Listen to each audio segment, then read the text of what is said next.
ভাই, কিছু মানুষ থাকে না যারা হেরে গেলেও হারে না, যাদের বুকের ভেতরে এমন একটা আগুন জ্বলে যেটা পানি দিয়ে নেভানো যায় না। এনরিক সেই ছেলে। মাদ্রিদ বসেছিল একা, বেঞ্চ গরম করতে করতে হাসি হারায় ফেলছিল। ১৯ বছরের পোলা, সামনে এমবাপ্পে, ভিনিসিয়াস, বেলিংহ্যাম। তুমি শুধু দেখবা, খেলবা না। কিন্তু আজকে ফ্রান্সের মাটিতে দাঁড়ায় ছেলেটা বলতেছে, দেখো আমি কি পারি। মেটসের মাঠ। ম্যাচ শুরু হইল, আর মাত্র ১১ মিনিটে এনরিক দেখায় দিল সে কেন ব্রাজিলের সোনার ছেলে।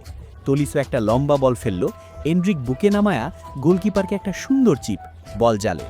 এইটা ছিল শুধু শুরু। ৫ মিনিট পরে ক্লুইভার্ট গোল করল, ২-০। তারপর টাইলার মটন বক্সের বাইরে থেকে এমন একটা শট মারল, গোলকিপার শুধু তাকায়া রইল, ৩-০। মেটস একটা গোল ফেরত দিল, কিন্তু সেইটা ছিল সাগরে একটা ফুটা পানি। কারণ প্রথমার্ধের ইনজুরি টাইমে এনরিক আবার মাঠ কাঁপাইল। হাফ লাইন থেকে বল নিয়ে দৌড় দিল, ২টা ডিফেন্ডার পেছনে, কিন্তু থামে না।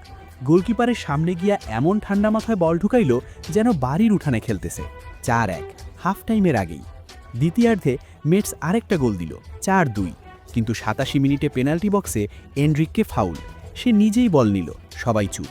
তারপর গোলকিপারের ডান পাশে বল, জালে বল, হ্যাট্রিক কমপ্লিট। ভাবতো, এই ছেলে মাদ্রিদে এপ্রিল থেকে একটা গোলও করে নাই। জাবি আলোনসো তাকে বিশ্বাস করে নাই, আর আজকে ফ্রান্সে এসে হ্যাট্রিক। এনরিক নিজেই বলছে, আমি আমার হাসি ফিরায় পাইছি। এই কথাটা যখন ১৯ বছরের ছেলে বলে, বুঝতে হয় সে কতটা কষ্টে ছিল। জাবি আলোনসো এখন মাদ্রিদে নাই, চাকরি গেছে। অনেকে বলতেছে এনরিককে ফিরাও, কিন্তু এই সিজন সে লায়নেই থাকবে।